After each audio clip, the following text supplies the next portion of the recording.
How often did you hear that term, "you can't do it"? How many times did you believe it and tell yourself, "I can't do it"? But then you gathered all your courage and told yourself, "Hey, I can actually do it." And then it worked out pretty well.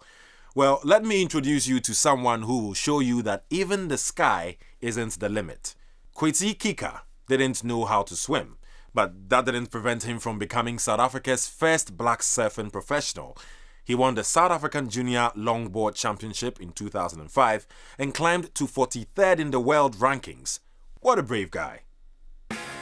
Kwezi Qika is one of the best longboard surfers in the world. In fact, he could almost be #1 if you take his story into account.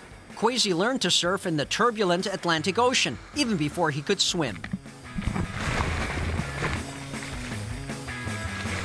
I really wanted to try the sport for a long time, but obviously I couldn't swim, so I had to prolong my time of surfing.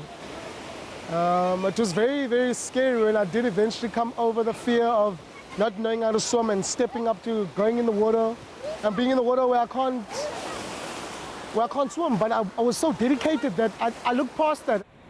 Longboard surfing is often seen as more artistic and graceful than the shortboard version. As a young boy, Kwezi used to sit on the beach and watch the surfers. Back then, surfing was seen as more of a white person's domain. But that didn't stop Kwezi, nor did his lack of experience in the water.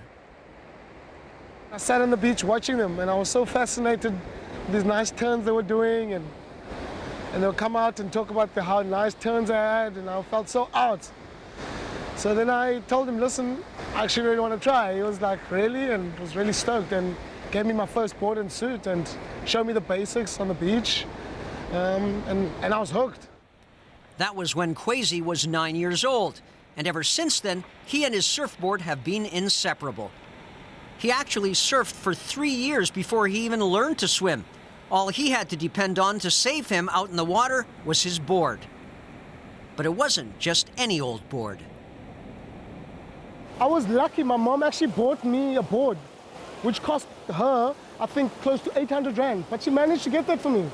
And that board was my life. That was a lot of money in the poverty-stricken Ocean View Township back then, but it was money well invested. Gang crime is rife there, and many of Kwezi's old friends spent time in jail. It was a good thing because it kept him busy all the time. Away from the street and from the bad things.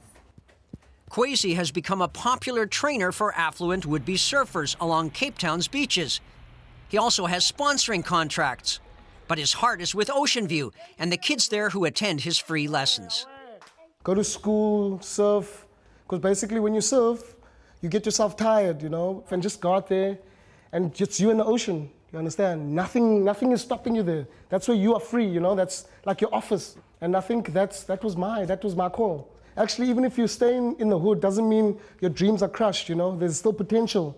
Anything is possible, you just gotta have a vision. To be like Kwezi, to stay out of trouble and do stuff on your own and go on with your life. Don't do wrong stuff. That is Kwezi's most important message to young people. With donated boards and wetsuits, Kwezi takes the kids down the same path that he once took on his way to becoming one of Africa's first world-class surfers. What an inspiring story. I'm getting inspired because all I'm thinking about is the fact that I can't swim. I'm not afraid to declare to the rest of the world that I can't swim. Yeah, I got to work on that. Back to the story. What do you think about Kwezi's story? We would love to hear from you. You're more than welcome to comment right below.